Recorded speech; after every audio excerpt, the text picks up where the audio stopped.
사실 예배는 혼자서도 얼마든지 드릴 수 있죠. 하나님이 어디서나 계시기 때문입니다. 다만 외로움이 극에 달하는 이 시대에 하나님 안에서 한 마음과 뜻을 가진 사람들이 모여서 은혜를 나눈다는 것은요, 정말 큰 행복이지 않을까 싶습니다. 오늘 함께 드려지는 이 예배를 통해서 감사 그리고 기쁨, 소망이 회복되는 귀한 은혜의 시간 되기를 축복합니다. 오늘은요, 예배에 대해서 한번 생각해 볼 거예요. 여러분이 예배를 드립니다. 오늘도 예배로 모였죠. 그런데 이 예배 왜 드리는 것일까요? 예배 드리는 이유는 무엇일까요?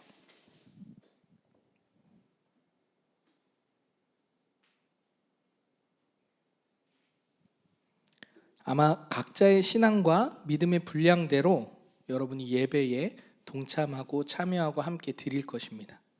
누군가는요, 삶의 고통과 처절함 속에 하나님밖에 없어서 예배로 나아오는 사람도 있습니다. 또 누군가는요, 내 인생의 해답을 찾고자 예배로 나온 사람도 있습니다. 또 누군가는요, 더 나은 삶을 꿈꾸면서 예배를 드릴지도 몰라요. 이렇게 각자의 믿음과 분량대로 다양한 이유로 예배의 자리로 나아옵니다. 그렇다면 한 번 더 여쭤보겠습니다. 오디너리 교회 개척 3년 8개월입니다. 오늘이 딱 3년 8개월째 되는 날이에요. 이 예배를 드려지는 이 수많은 예배 가운데 여러분의 삶은 조금 나아지셨습니까? 또는 삶의 변화가 생기셨습니까? 우리 공동체는 조금 더 하나님 뜻에 합당한 교회가 되어가고 있습니까? 우리 안에 사랑과 은혜가 조금씩 누려지고 있습니까?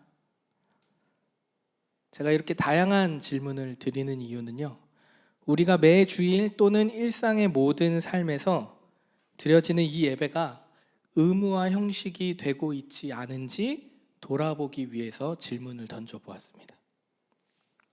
인간은요, 자유를 원합니다. 사람은 누구나 자유를 원해요. 구속과 통제, 컨트롤을 좋아하는 사람은요, 그 누구도 없습니다. 동시에 또 한편으로는요, 좋은 리더, 지혜로운 멘토가 내 삶에 있기를 바랍니다. 그런데요, 이 두 가지는요, 모두 예배를 통해서 누리고 경험할 수 있습니다. 저는 이것을 생명을 살리는 예배라고 말하고 싶어요. 생명을 살리는 예배에는요, 자유가 있거든요. 믿음이 있고요, 확신이 있습니다. 그리스도 안에 참된 자유가 있거든요. 그래서 감사와 기쁨이 있습니다. 그런데요, 아이러니하게요, 우리의 일상에는요, 정반대의 것들이 넘쳐난다는 거예요. 두려움이 있고요, 근심이 있고요, 염려가 있습니다. 자유를 갈망하지만 심지어 스스로 자신을 구속하는 일들도 생깁니다. 나는 못해, 나는 안 돼, 나는 늘 실패야 등등 수많은 말들로 자신의 삶과 자신의 마음을 구속하기도 합니다. 그래서 우리의 예배가 기쁨, 감사, 은혜, 평강, 사랑, 소망으로 사실 채워져야 하는데, 예배가 어떻게 되냐면 불안과 염려와 의심과 실망을 가지고 예배로 나아오니까 자꾸 실패한 것만 같은 인생을 끌고 하나님 앞에 나아오는 거예요. 그래서 여러분들에게 묻고 싶습니다. 여러분이 예배에 나올 때 어떤 마음이셨습니까? 두려움과 염려가 아니라 기쁨과 감사였으리라 믿습니다. 아멘.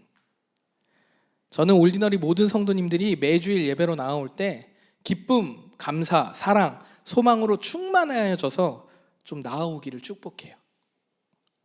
이 충만함으로 공동체의 예배로 나올 수 있는 이유가 무엇일까요? 분명 내 삶은 근심도 있고 염려도 있고 두려움도 있어요. 그리고 자유라는 것이 생각보다 자유롭지 않은 것 같아요. 그리고 좋은 멘토, 뚜껑을 열어봤더니 다 리더들 다 똑같더라고요. 이런 마음을 가지고 세상을 살다가 그 쓰린 마음을 가지고 쓰린 상황인데 기쁜 마음을 가지고 예배로 나와왔어요. 근데 그 이유가 뭐냐는 거죠. 그렇게 공동체로 나올 때 기쁘고 감사한 이유가 무엇입니까? 오늘 19절 우리말 성경은 이렇게 얘기하고 있어요. 그러므로 형제 여러분, 우리는 예수의 피로 인해 지성소에 들어갈 담대한 마음을 갖게 되었습니다. 예수님의 피로 인해 담대한 마음을 얻게 되었다고 성경은 말하고 있어요. 우리가 잘 알고 있듯이 우리를 사랑함으로 십자가에 달려 죽으시고 부활하신 예수님의 그 피 때문에 우리는 지성소로 들어갈 수 있는 담대함이 주어졌대요.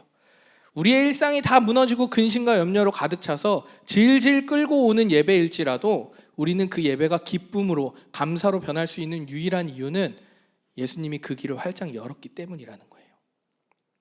자, 그러면 지성소에 대해서 우리 살펴봅시다. 지성소가 뭐길래? 지성소는요, 하나님이 임재하는 곳의 표징이었죠. 그래서 구약에 보면 하나님이 임명하신, 하나님이 선택하신 대제사장, 제사를 드려주는 대제사장만이 지성소, 성전의 가장 안쪽에 있는 지성소까지 들어갈 수 있는 유일한 사람은 대제사장밖에 없었어요.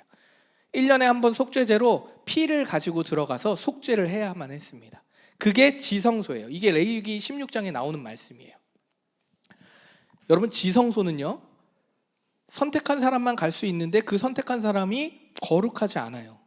그런데 하나님이 선택했기 때문에 거룩해진 사람이죠.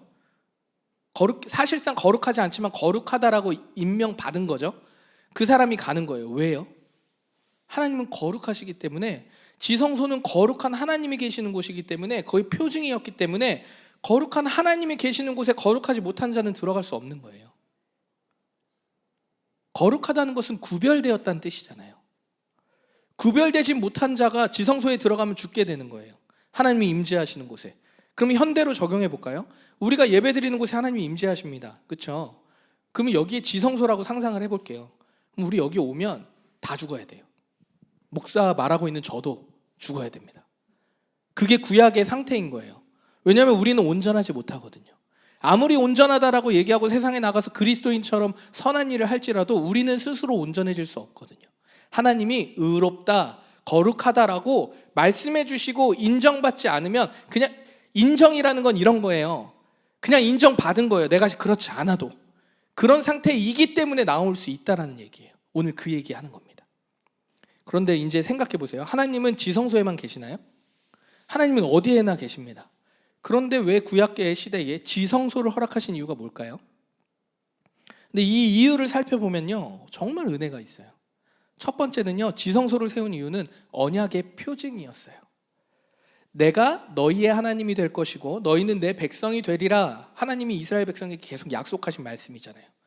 이 말씀을 눈에 보이는 방식으로 드러낸 곳이 지성소예요. 여러분, 우리가 우상을 섬겨도 우상 앞에 절하게 됩니다. 패를 놓던지 뭐를 놓던지 돌을 놓던지 뭔가를 놓고 우리는 절하게 되죠. 이게 다 제사잖아요. 그렇죠? 그런데 지성소를 통해서 하나님의 임재, 시은좌, 하나님이 앉은 곳, 보좌라는 뜻으로 하나님의 언약궤가 있는 그곳에 하나님이 임재할 것이라는 표징으로서 하나님이 지성소를 허락하신 거예요. 사실상 하나님은 어디에나 계시죠.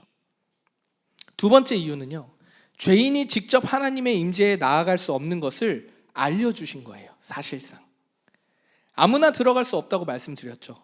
대제사장이 피를 가지고 들어가는 것을 통해서, 아, 죄인은 이곳에 들어갈 수 없구나, 죄인은 하나님을 마주할 수 없구나, 죄인은 하나님과 함께 할 수 없구나를 그 지성소의 형태로 대제사장이 피를 가지고 1년에 한 번 하나님의 뜻에 따라 들어갈 수 있는 그 조건을 통해서 죄인은 하나님과 함께 할 수 없구나라는 것을 깨닫게 하신다는 거예요. 하나님이 인정한 자, 거룩하게 구별된 자만이 하나님께 나아갈 수 있는 거예요. 하나님께 인정받은 자, 구별된 자만이 하나님께 예배할 수 있는 거예요. 여러분, 우리가 이 자리에 모였지만 하나님을 제대로 알지 못한다면 그게 예배입니까? 사실상 예배의 형식은 갖췄지만 하나님께 예배하는 건 아닐 수 있겠죠. 똑같은 거예요.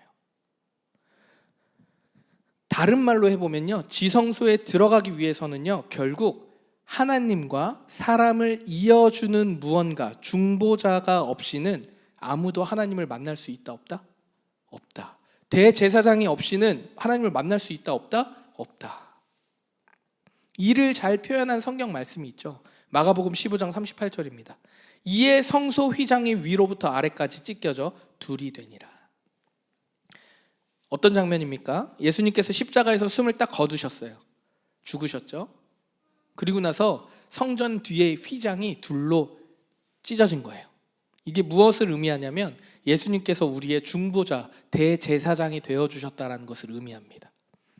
우리는 예수님으로 인해서 아무나 들어갈 수 없고 죄로 물든 자는 결코 들어갈 수 없는 하나님의 전에, 하나님과의 관계가 언제든 거룩하시고 선하시며 사랑이 많으신 하나님께 예배드릴 수 있는 기회가 예수님을 통해서 우리에게 주어졌다라는 거예요. 그게 휘장이 둘로 갈라졌다라는, 활짝 열렸다라는 뜻입니다. 오늘 히브리서 저자가 바로 이 얘기를 하고 있는 거예요. 예수님으로 인해 예배 드릴 수 있는 담대한 마음을 갖게 되었다. 이 길은 선한 길이고 새로운 산 길인데 우리를 위해 휘장을 통해 활짝 열어놓은 생명의 길이라는 거예요. 이제는 예수님을 믿으면 누구든 그 길에 하나님을 만날 수 있게 되었다는 얘기를 히브리서 저자가 하고 있는 겁니다. 사랑하는 우리 성도 여러분, 우리의 한 주의 삶은요, 하나님과 혼합되어질 수 없는 불순한 불순물 투성이의 삶이었을 거예요. 내가 아무리 거룩함을 추구하고 말씀을 열심히 읽고 새벽 기도를 열심히 하고 기도도 열심히 하고 무언가 막 열심으로 신앙의 열심, 사랑하기 위해 애썼을지라도 사실상 우리의 삶은요, 불순물 투성이었을 거예요. 시기와 질투가 있고요, 근심과 염려가 있고요, 고통으로 찌그러진 마음과 죄책감으로 가득 찼을 거예요. 그런 우리가 어떻게 하나님을 만나서 예배할 수 있냐고요. 사실상 그럴 수 없다는 얘기입니다. 그래서 우리가 예배를 드릴 수 있는 것만으로도 우리에게 얼마나 큰 감사와 기쁨인지 고백할 수 있게 되는 것입니다. 이런 나를 사랑하시고 포기하지 않으시고 붙잡아 주시는 은혜에 감격할 수 있는 이유가 바로 그 이유예요. 하나님이 우리에게 위로로 그치지 않습니다. 어이구 그래 잘했다 이렇게 하지 않으세요. 담대함과 소망을 얻게 하시는 벅찬 감동을 주신다는 것입니다. 오늘 이 감동이 오늘 이곳에 함께 예배하는 우리 모두의 마음 깊숙이 누려지기를 축복합니다. 더 큰 감동이 있어요. 그건 무엇이냐면요, 하나님의 집을 대제사장이신 예수님께서 직접 다스리신다고 말씀하고 있다는 거예요. 여러분, 다스린다는 표현은요, 단순히 관리한다라는 의미가 아니에요. 머리가 되셔서 하나님의 집의 가장 큰 주인이 되셔서 보호하시고 돌보시고 중보하신다라는 뜻입니다. 우리의 인생도 우리의 교회도 예수님께서 다스리고 계심을 믿습니다. 할렐루야, 아멘. 목사가 다스리는 거 아니죠. 성도가 다스리는 거 아니죠. 우리 집사님들이 다스리는 거 아니죠. 누가 다스리십니까? 하나님, 예수님이 다스리신다는 거예요. 우리가 드려지는 예배를 위해서 최선을 다해 나의 마음을 준비합니다. 그렇게 해야지요. 그런데 그렇게 할지라도 찬양팀이 최선을 다해서 기도하며 예배를 준비합니다. 최선을 다해 최고의 것으로 준비했을지라도 이렇게 우리가 최선과 열심으로 노력해서 세워지는 예배가 아니라 예수님께서 이미 생명의 길을 여셨기 때문에 우리는 예배할 수 있는 거예요. 우리가 형식으로 열심으로 준비해서 예배가 짠 하고 하나님 앞에 드려지는 게 아니라 어떠한 모양과 모습이든 간에 이미 예배는 하나님이 예수께서 세우셨다고요. 이미 들어올 수 있는 길을 활짝 여셨다는 거예요. 형식이나 기분이 우리의 예배의 본질이 아니라 예수님이 이미 열어주셨다는 그 사실이 본질이라는 거예요. 여러분, 우리가 이것을 잊어서는 안 됩니다. 예배가 잘 준비되고 세팅이 잘 되고 무언가 준비가 잘 되었다라고 해서 그 예배가 완벽한 예배는 아닙니다. 비즈니스랑은 달라요. 그래도 결과가 좋아야죠. 우리의 눈에 보이기에 좋은 결과지 하나님 보시기에는 가장 완벽한 예배도 가장 완벽하지 않은 더러운 향기를 뿜는 예배일 수도 있어요. 목사가 잘해서, 성도가 잘해서, 스태프들이 잘해서, 찬양팀이 잘해서 예배가 세워진 것이 아니라는 거예요. 예수님의 사랑과 은혜 아래 우리의 예배도, 우리의 교회도 세워졌습니다. 할렐루야, 아멘. 혹시 우리 성도 여러분, 온갖 불순물들이 내 마음과 삶에 섞여 있어서 예배가 자유롭지 못하신 분 계십니까? 그래서 예배가 어느덧 의무와 형식이 되어가고 계신 분들 계십니까? 그럼에도 기뻐하십시오. 새롭게 산 길, 예수님이 열어주신 그 길은요, 우리의 어떠함과 상관없이 나아갈 담대함을 주셨기에 우리는 나아오기만 하면 됩니다. 내가 잘 준비가 안 된 것 같아. 오기 전까지도 막 마음이 쓰라렸어. 내가 막 이렇게 찢기고 막 분노하는 상태에서 말씀을 읽어도 될까? 기도를 해도 될까? 내 기분과 막 상황이 도저히 사랑으로 나아가지 못할 것 같아. 그래도 괜찮다는 얘기예요. 예수님이 생명으로 세워주신 이 예배를, 여러분의 삶의 예배를 마음껏 누리시기를 축복합니다. 그렇다면 이 귀한 예배를 세우신 하나님 앞에 우리가 어떻게 응답해야 할까요? 이걸 다른 말로 어떻게 살아야 할까요로 얘기할 수 있겠죠. 이제 예배가 어떻게 세워졌는지 우리가 잘 알았어요. 그럼 이 예배를 어떻게 드려야 할까요? 첫 번째는요, 하나님께 나아가야 됩니다. 길이 활짝 열렸고 보이는데, 들리는데 예배를 안 드려요. 그럴 수는 없겠죠. 22절에 마음이 깨끗해지고 몸이 씻김 받았다라고 오늘 얘기하고 있어요. 이미 하나님께서 우리를 정결케 하셨대요. 정결하지 않은데 정결하다라고 얘기하셔서 우리는 거룩하게 구별된 자가 된 거예요. 그래서 담대히 예배의 자리로 거룩하신 하나님 앞으로 나아갈 수 있게 된 거예요. 공동체 예배뿐 아니라 일상의 모든 순간이 예배임을 기억하고 여러분은 담대히 나아갈 수 있게 된 것입니다. 세상이 두려우십니까? 두렵죠. 내 상사가 두려우십니까? 두렵죠. 나의 인사고과를 다 그 사람이 가지고 있을 텐데 두렵죠. 그런데도 우리가 진실하게 감사함으로 주어진 자리로 생명을 가지고 나아가서 기쁨과 감사로 고백하며 그 삶을, 일상의 예배를 드릴 수 있는 이유는 하나님이 우리를 그렇게 창조하셨고 회복시키셨기 때문이라는 거예요. 그러니 여러분, 우리의 예배뿐 아니라 여러분이 나아가는 일상의 삶에서도 두려워하지 마십시오. 근심할 수 있으나 빨리 정돈하고 하나님이 하실 것이라는 믿음으로 주어진 자리에 최선을 다해 살아내십시오. 그지 같은 상사와 동료들 옆에 있을지라도 욕만 하지 마시고 아니구나, 그래 내가 어떻게라도 하나님이 하시겠지라고 입을 다무는 연습을 해보십시오. 사랑은 못 줄지언정 입을 다무는 연습을 한번 해보십시오. 저는 이것이 하나님께 나아가는 예배의 삶이라고 믿습니다. 여러분, 마음과 몸이 정결케 되었다는 것은요, 하나님이 일하실 수 있도록 준비된 상태라는 거예요. 잘 생각해 보세요. 마음과 몸이 정결케 되었다는 건 하나님이 거룩하게 구별된 존재가 되었다는 거잖아요. 하나님과 함께 할 수 있는 그 상태는 하나님이 마음껏 우리를 통해 일하실 수 있는 우리가 준비가 된 상태라는 거예요. 그러니 우리를 통해서 하나님의 뜻을 이루기 위해서 준비 완료라는 거예요. 우리를 통해서 하나님은 일하신다는 거예요. 우리는 준비 완료, 예수를 믿었을 때 준비 완료가 됐다는 거예요. 레디, 고만 하면 되는데 고를 안 해. 왜요? 두려우니까, 망설여지니까, 세상이 거대해 보이니까. 그렇기 때문에 여러분, 더욱더 할 수 있는 최선을 다해서 하나님께 나아가야 합니다. 나아간다는 것이 무엇입니까? 예배와 우리 공동체 예배와 교회의 사역과 공동체 모임에 함께하는 것, 이것도 나아가는 것이죠. 그런데요, 이것은요, 우리의 삶에 하나님께 나아가는 아주 작은 일부예요.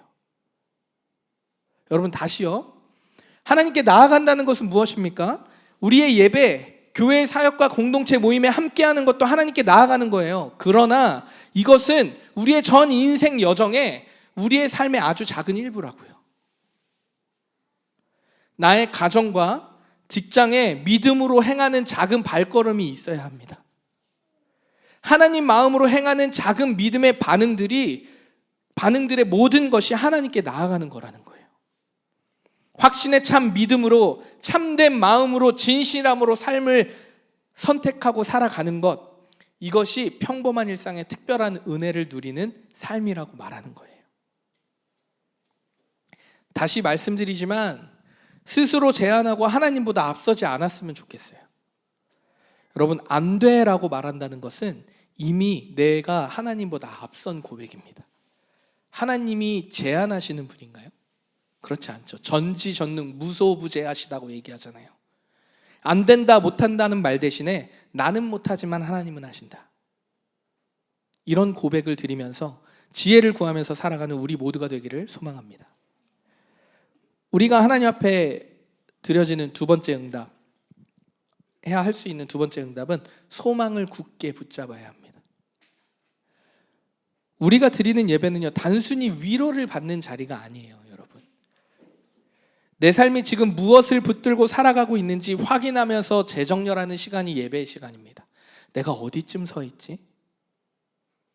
나는 왜 예배 드리지? 예배의 삶을 통해 지금 내가 평안해하고 있는가? 감사하고 있는가? 나는 하나님 나라를 보면서 살아가고 있는가? 이 질문으로 하나님께 나아가는 것을 예배라고 하는 거예요. 단지 위로도 예배의 하나에 포함되지만 그것이 전부는 아니라는 거예요.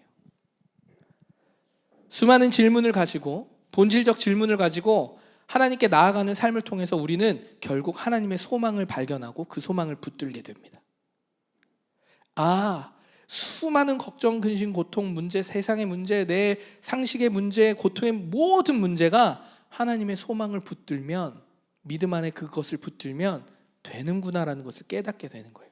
이거 하려고 우리가 예배 드리는 것입니다.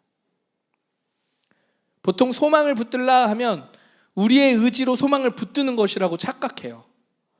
여러분, 우리는 온전하지 않아요. 우리는 다 실수합니다. 부족하고 연약해요. 아무리 건강하고 깨어있는 사람을 보아도요, 넘어질 때가 있어요. 마음으로 죄질 때가 있다는 얘기예요. 그런데 그런 사람들이 소망을 붙든다고 소망이 붙들어집니까? 안 붙들어져요.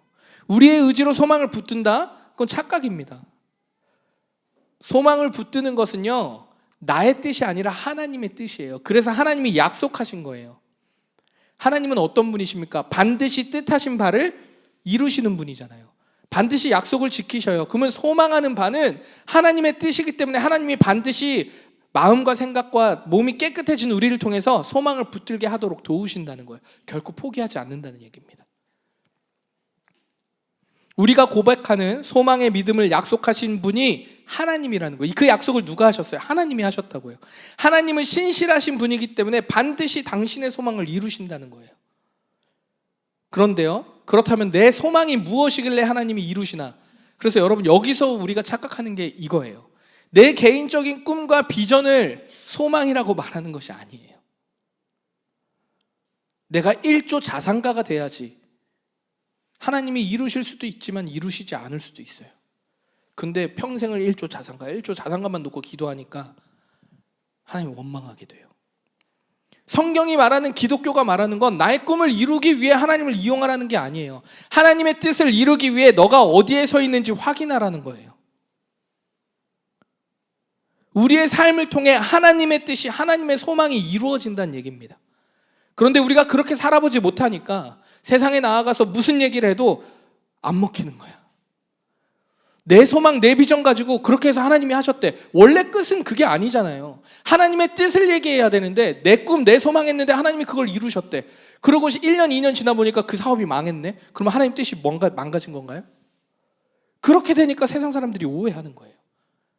하나님의 뜻이 어디에 있냐고요. 그 소망을 붙들라는 얘기입니다. 자, 여러분들에게 여쭤보고 싶어요. 여러분은 무슨 소망을 붙드셨습니까? 이 땅에서의 소망이 전부였다면 나의 삶을 통해 하나님의 뜻이 이루어지길 바라는 하나님 나라에 대한 소망을 붙드시기를 축복합니다. 시기와 질투와 차별과 아픔과 고통이 없는 그 하나님 나라를 소망하며 믿음의 공동체 안에, 자꾸 그 믿음의 공동체 안에 사랑과 선행으로 격려하면서 살아가는 그 나라를 꿈꾸면서 인생을 살아가는 그 소망함을 붙드는 우리 모두가 되기를 축복합니다. 하나님 나라의 소망을 붙들고 살아가는 자에게는요, 반드시 평안의 삶과 감사의 삶은 주어지게 되어 있어요. 여러분, 다시요, 하나님의 소망을, 하나님 먼저 그의 나라와 의를 붙잡고 살아가는 사람에게는요, 평안의 삶과 감사의 삶은요, 당연한 거라는 거예요.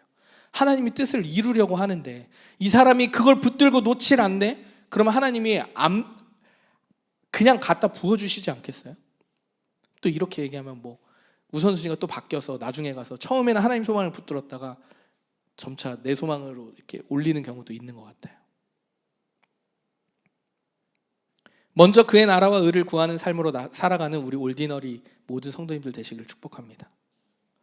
우리의 응답 세 번째, 우리가 반응할 수 있는 세 번째, 서로 돌아보며 사랑과 선행으로 격려해야 합니다. 여러분, 서로 돌아본다는 말에 원어의 의미가 있어요. 서로 돌아본다. 성경은 서로 돌아보라 얘기하잖아요. 이 원어의 의미는 서로 깊이 생각한다라는 의미를 담고 있습니다. 그냥 서로 가볍게 적당한 관심 가지고 서로를 살아가라는 게 아니라 의도적이고 의식적으로 관찰하고 배려하는 것을 서로 돌아보라라는 말에 담긴 의미예요. 의도적인 관찰과 배려를 통해서 사랑과 선행으로 나아가게 되는 거예요. 여러분, 대화에도 경청이 필요하잖아요. 막 대화하는데 그런데 내 얘기만 막 해. 그럼 대화가 안 되죠. 서로 근데 요즘 카페 가셔서 여러분 좀 앉아서 오랫동안 있어 보신 적이 있으세요? 저는 설교 준비 카페를 많이 가니까 되게 재밌는 일이 많아요, 카페에. 가끔 준비하다가 어떠한 솔깃한 막 남자 얘기 나오면 귀가 막 설교 준비 안 돼요. 그게 막 귀로 가거든요. 그럼 막 별의별 남자 얘기를 막 해요. 그런데 제일 재밌는 게 뭔지 아세요? 이렇게 얘기하면 좀 그런데 아주머니들이랑 아저씨들이 이렇게 나이가 좀 차신 분들이 모이신 그 공동체라고 해야 되나요? 그 카페 대화들이 제일 재밌어요. 왠지 아세요? 자기 얘기만 해. 진짜. 근데 그 대화가 된다? 자기 얘기만 막 해. 이 아저씨는 이 아저씨대로 얘기하고 이 아줌마는 이 아줌마대로 얘기하고 막 서로 막 자기 얘기만 해. 근데 말이 돼. 신기해. 참. 그래서 카페 앉아서 한번 가만히 보세요. 그냥. 그럼 되게 재밌어요. 오늘 서로 대화에도 경청이 필요하듯이 사람에게도 관심을 가져야 그 사람의 필요를 알고 도울 수 있겠죠. 서로에게 관심을 가져주어야 서로 주고받는 그 사랑의 깊이가 커져 가겠죠. 그런데요, 이 사회는요, 이상합니다. 이 사회는 정말 이상해요. 나에게 제발 관심 좀 가져주지 말래. 그리고 뒤에 가서 외롭대. 이 사회 진짜 이상하지 않아요? 제발, 저한테 관심, 제발, 저는 진짜, 저는 그냥 조용히 있다 갈게요. 한데, 그럼 집에 가서는 너무 외로워. 왜 이 방에 나 혼자 있지? TV 혼자 켜놓고. 오히려 관심을 가져주면 부담스럽대요. 물론 이해는 돼요. 너무 과도한 관심 때문에 그게 폭력으로 변하는 그 경계가 있잖아요. 네, 그것 때문에 아마도 그런 표현들이 나오지 않았을까 생각하긴 합니다. 그래서 관심에도요, 지혜가 필요하고요, 인내가 필요합니다. 사랑도 마찬가지죠. 지혜가 필요하고요, 인내가 필요해요. 하나님이 당신을 사랑하니까 막 예찬이 오늘 붙들고 하나님 당신이 사랑해요. 근데 365일 내내 야 괜찮아, 하나님이 다 너를 사랑해. 이거 365일 들었다고 생각해 보세요. 말은 맞는데 뭔가 틀린 거야. 사랑에도요, 관심에도요, 지혜가 필요하고요, 인내가 필요합니다. 그런데 이 지혜와 인내는요, 에너지가 들어가는 일이에요. 서로 돌보는 일은요, 관심을 갖는 일은요, 에너지가 들어갑니다. 이 의미를 가지고 모이기를 패하지 말라는 말씀을 해석해야 돼요. 모이기를 패하지 말라는 말이 단지 예배나 모임의 출석을 강요하는 의미가 아니라는 거예요. 원래 본래의 뜻은 사랑과 서로를 돌아보아 사랑과 선행을 격려하라, 이런 말처럼 서로 돌아보고 서로를 의지하고 서로에게 관심을 가지면서 사랑과 선행을 일으키는 목적이 있는 모임을 패하지 말고 지속적으로 이어가라는 뜻이 모이기를 패하지 말라는 말의 뜻이에요. 출석해라, 강요해라, 왜 예배 안 나왔어, 이런 의미가 아니에요. 열심히 모였는데 그 의미가 그냥 동호회야, 열심히 그냥 그 정도 수준이야, 그럼 패해도 돼요. 내가 안 나가고 싶으면 안 나가는 거지. 그런데 사랑과 선행으로 격려하여 서로의 삶을 돌보아서 의도적으로 관심 갖고 배려하는 자리라면, 그렇게 세워서 하나님 나라를 이루어가야 되겠다라고 마음을 먹은 공동체 모임이라면 패하는 자가 되지 말라는 거예요. 그곳에 지혜와 인내를 발휘하여서 같이 참여해서 그 하나님의 선하신 일에 일어날 수 있도록, 촉발할 수 있도록, 격발할 수 있도록 동참하라는 이야기입니다. 이게 모이기를 패하지 말라는 뜻이에요. 예배는 하나님 뜻 안에서 자유와 기쁨과 감사를 고백하며 반응하는 것이죠. 그렇죠? 그래서 사랑을 배우고 누리고 흘려보내야 하는 거 아니겠어요? 그런데 그 예배나 모임을 패하면 하나님 뜻에 어긋나는 거예요. 하나님의 사랑을 배우고 서로 사랑을 섬기고 격려하는 자리에 내가 그곳에 물론 상황과 환경과 따라서 야근이 출장이 있고 이런데 어떻게 들어와요? 어떻게 갑자기 티켓 끊고 와요? 그런 건 말도 안 되겠죠. 그리고 내가 휴가 한번 썼어. 그럴 수도 있죠. 그런데 내 마음과 태도를 돌아보란 얘기예요. 그게 당연한 것인지. 근데 사실 이게 교회만의 얘기겠어요? 여러분 회사 안에도 마찬가지 아닙니까? 회식이 싫을 수도 있죠. 그런데요, 회식에 가서 누군가가 외로운데 앉아서 혼자 홀짝홀짝 소주 마시는 사람이 있으면 가서 말이라도 걸어봐야죠. 저는 그게 그리스도인이라고 생각합니다. 그래서 할 수 있다면 내 몸과 마음과 시간과 에너지가 조금 쓸 수 있는 정도라면 회식도 참여할 수 있어야죠. 회식 가면 돈 줍니까? 근무 연장 아닙니까? 라고 얘기하면 뭐 저는 할 말 없을 것 같아요. 우리는 돈으로 살아가는 인생은 아니니까요. 사랑으로 살아가는 인생에는 사랑으로 내 삶을 해석할 방법이 필요합니다. 무조건 거기에 그러니까 내 시간과 에너지를 다 갈아 넣으란 얘기는 아니죠. 그 정도의 분별은 여러분 되시겠죠?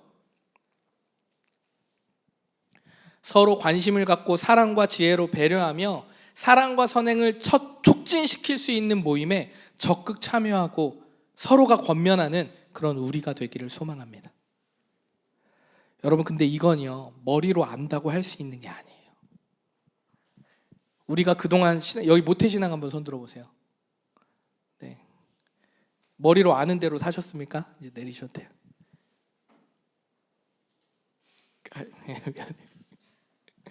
머리로 안다고 할 수 있는 것은 아니더라고요. 얼마나 많은 1년 52주 적어도 여기 모태신앙 하신 분들은 인생의 반 이상 빠져본 적은 아니잖아.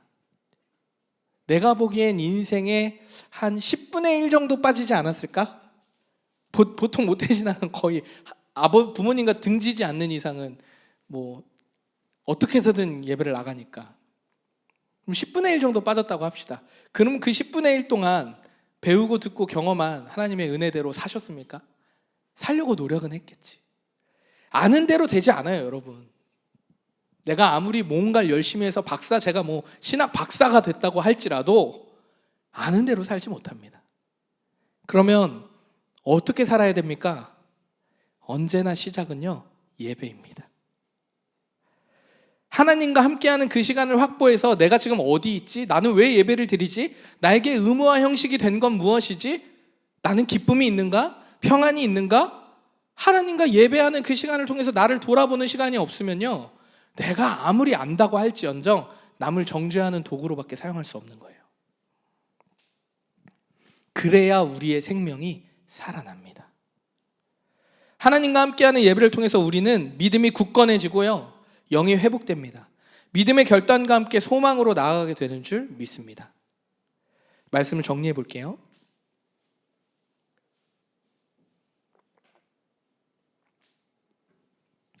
예배는요, 형식과 의무가 아닙니다.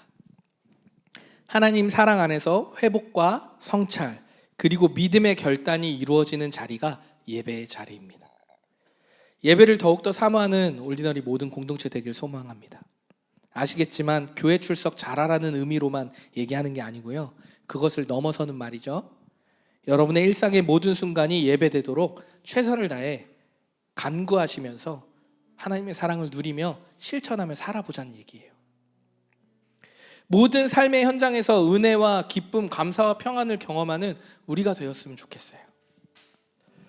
여러분, 아까 말씀드렸지만 개척한 지 3년 8개월째 딱 오늘 8월 31일이니까 22년 1월 2일날 나이스 1월 2일날 개척했으니까 3년 8개월째 되는 날이에요.